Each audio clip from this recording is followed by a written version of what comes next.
tu as cliqué sur cette vidéo, c'est peut-être parce que tu te demandes si tu vas aller en prépa dans les prochaines années ou simplement tu es intéressé par ce parcours mais il y a pas mal de choses qui restent encore floues. Dans ce cas, cette vidéo est faite pour toi parce qu'on va répondre ensemble aux questions les plus fréquentes sur la prépa. On commence par la première chose qui pose souvent question aux lycéens lorsqu'ils entendent parler de la prépa, c'est les notes. On vous dit en général qu'en prépa vous aurez des notes plutôt catastrophiques, rarement au-dessus de la moyenne, mais alors est-ce que c'est vrai? À cette question, je réponds que c'est faux. Déjà, les notes que tu vas avoir, elles vont beaucoup dépendre de toi, de ton niveau avant d'entrer en prépa. Si tu avais des bases solides, si tu arrives à assimiler correctement l'information, ta vivacité d'esprit, etc.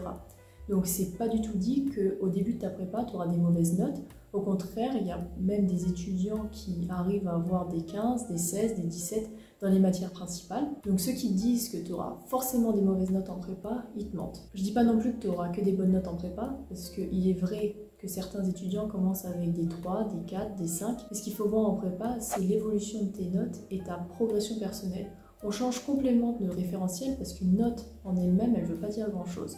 Par contre, sur plusieurs mois, si tu vois une évolution de tes notes et que tu as une belle progression, dans ce cas-là, c'est que tu es sur le bon chemin. Ce qui est essentiel, c'est que tu sois meilleur de jour en jour et pas que tu commences en étant le meilleur. La progression, il ne faut pas s'inquiéter, elle n'est pas forcément linéaire. C'est-à-dire qu'il y a des moments où tu vas avoir des déclics, tu vas super bien comprendre des choses et donc tu vas avoir des bonnes notes. Et puis, il y a des moments, tu seras un peu plus fatigué, tu auras des coups de mou, il y aura peut-être une diminution de tes notes. Mais encore une fois, ce qu'il faut voir, c'est sur plusieurs mois comment évoluent les choses. Ce qu'il faut garder aussi à l'esprit, c'est que les notes que tu vas avoir vont aussi dépendre du niveau de ta prépa, du niveau de ta classe. Il y a des prépas dans lesquels les professeurs donnent directement des DS, des devoirs surveillés, qui sont inspirés de sujets de concours, et dans ce cas-là, c'est difficile d'avoir des bonnes notes. Encore une fois, il faut savoir prendre du recul par rapport à ce qui est aussi proposé. D'ailleurs, ça nous amène au point suivant qui concerne les professeurs. Avant de rentrer en prépa, on a souvent l'image du professeur qui est un vrai tortionnaire. C'est ce que vont te dire pas mal de gens, et notamment des gens qui ne sont pas allés en prépa, c'est que les profs, ils sont pas là pour te faire des cadeaux. Et c'est vrai, les profs, en prépa, ils vont pas te mentir, ils vont pas te faire croire que tu as un bon niveau si tu n'as pas acquis les compétences nécessaires. Mais au-delà de ça, il faut aussi se rendre compte que les profs, ils sont aussi stressés que leurs étudiants. Donc, ils sont très concentrés pendant leurs cours et ils sont pas là pour faire des one-man shows. C'est pour ça qu'en général, on voit pas le prof de prépa comme quelqu'un de super sympa, mais c'est parce qu'il n'est pas là justement pour être sympa, il est là pour te faire avancer, pour te donner tous les outils dont tu auras besoin pendant les concours. Après, de là à dire que les profs de prépa sont inhumains, c'est quand même exagéré. Les profs de prépa, ils sont là pour faire leur travail, et leur travail, c'est de t'enseigner le maximum de choses et te donner aussi beaucoup de boulot. Et c'est peut-être de là d'où vient le problème, c'est que les profs de prépa, ils vont pas se concerter pour savoir si dans l'ensemble, tu as une charge de travail qui est élevée ou pas. Chaque prof va te donner tout le travail nécessaire dans sa matière et en sachant très bien que les autres profs donnent aussi beaucoup de travail. C'est peut-être de là d'où vient le problème. Mais mis à part ça, l'objectif du prof, c'est vraiment que tu réussisses. Et donc il va pas te mentir sur ta copie en te mettant des points en plus, sachant que tu ne mérites pas ces points en plus. Parce que lui, le prof, il sait qu'au concours, les examinateurs, ils vont pas te faire de cadeaux. Donc lui, il veut te préparer, en gros, à donner le meilleur de toi-même, sans mentir sur la qualité de ton travail, ce qui est logique finalement. Avant de continuer, je veux juste te dire que j'ai fait plusieurs vidéos au sujet de la prépa que tu pourras te retrouver dans la playlist qui s'affiche quelque part en description ou par là. Alors n'hésite pas à aller jeter un œil si le sujet des prépas t'intéresse et pour avoir un maximum de conseils sur les prépas de manière générale. Une autre question concernant les prépas, c'est qu'est-ce qu'une colle? Avant de rentrer en prépa, on sait que c'est une interrogation qui est spécifique à ce parcours scolaire, mais en réalité, on a une idée assez floue de ce qui se passe en colle. Un point que j'aimerais soulever malgré 2 ans de prépa, c'est qu'il va falloir se mettre d'accord sur l'orthographe de colle. Est-ce que ça s'écrit comme ça ou comme ça? C'est pas très important, mais ça me perturbe quand même toujours un peu. Bon, pour en revenir à nos boutons, une colle, en fait, c'est une interrogation orale qui va se dérouler par groupe de 2 ou groupe de 3.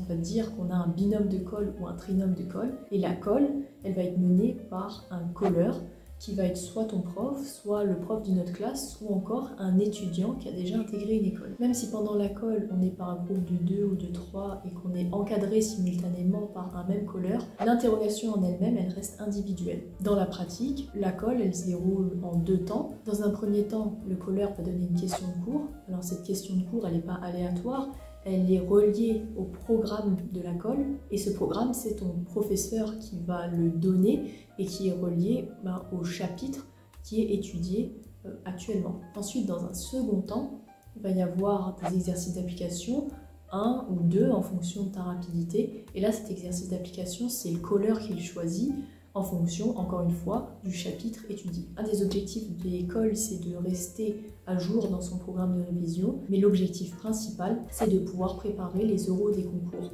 Parce que, en fait, pendant les oraux des concours, ce qui va se passer, c'est qu'il va falloir résoudre des exercices, expliquer son raisonnement au tableau devant une personne qu'on ne connaît pas, et ça, c'est pas quelque chose qu'on fait naturellement. Venons-y au concours, justement, qu'est-ce que c'est? Ce qui se passe, c'est qu'on rentre en prépa pour préparer les concours, mais en général, on a une vision très floue de ce que sont les concours. On sait qu'on va avoir 2 ou 3 ans de prépa, puis intégrer une école, mais entre la prépa et l'école, il y a justement ces fameux concours. Alors les concours, ils vont être composés d'une partie écrite et d'une partie orale. Les concours vont s'étaler sur plusieurs mois, et en fait, on ne parle pas d'un seul concours, mais de plusieurs concours, parce qu'il y a plusieurs banques d'écoles qui font passer un concours. Donc, la première phase des concours, c'est la phase des écrits. C'est peut-être la phase la plus critique, on va dire, parce que c'est elle qui ouvre les portes des écoles. Cette phase d'écrit, elle va se dérouler sur environ 1 mois, donc ça va dépendre du nombre de concours qu'on veut passer, les écoles qui nous intéressent réellement, etc.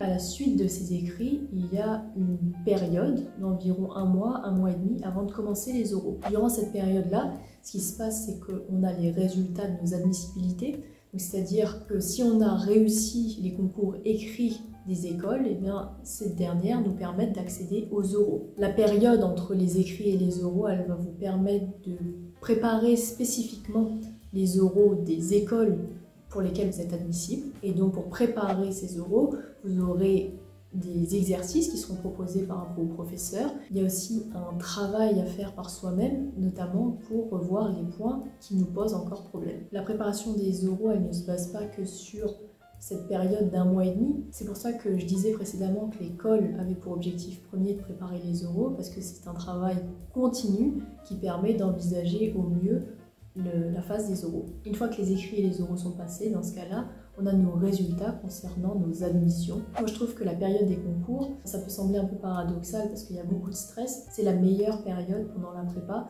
parce que c'est l'aboutissement en fait de l'ensemble de votre travail. Ça, c'est super agréable finalement de se dire que tout ça, ça a une fin et que c'est à ce moment-là qu'il faut donner le meilleur de soi-même pour pouvoir avoir l'école dont on rêve. Je vous remercie d'avoir suivi cette vidéo. J'espère qu'elle a répondu à certaines de vos questions ou même à l'ensemble de vos questions. Si vous êtes satisfait par la vidéo, n'hésitez pas à vous abonner et à la liker. Et puis n'hésitez pas à me dire en commentaire si vous avez d'autres questions. Je vous dis à la prochaine pour une autre vidéo sensationnelle.